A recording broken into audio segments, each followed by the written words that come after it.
আজকে রবিবার, অনেক প্ল্যান ছিল, কিন্তু আজ কিছুই আর করা হলো না। কাল রাত থেকেই হঠাৎ জ্বর, শরীরটা একদম সায় দিচ্ছিল না। তবে রবিবারে অসুস্থ হলে একটা সুবিধা থাকে, একটু বেশি যত্ন পাওয়া যায়।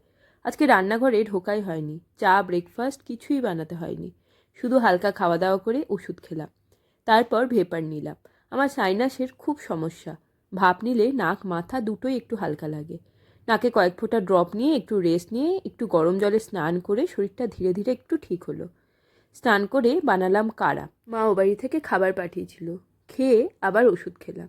তারপরে কার্বল দিয়ে একটু ভালো করে ভেপার নিলাম।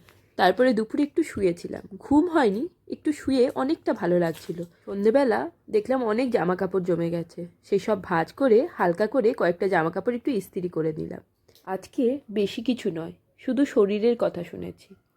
সব রবিবার একরকম হয় না, কিছুদিন শুধু সুস্থ হয়ে ওঠাটাই সব থেকে বড় প্ল্যান থাকে।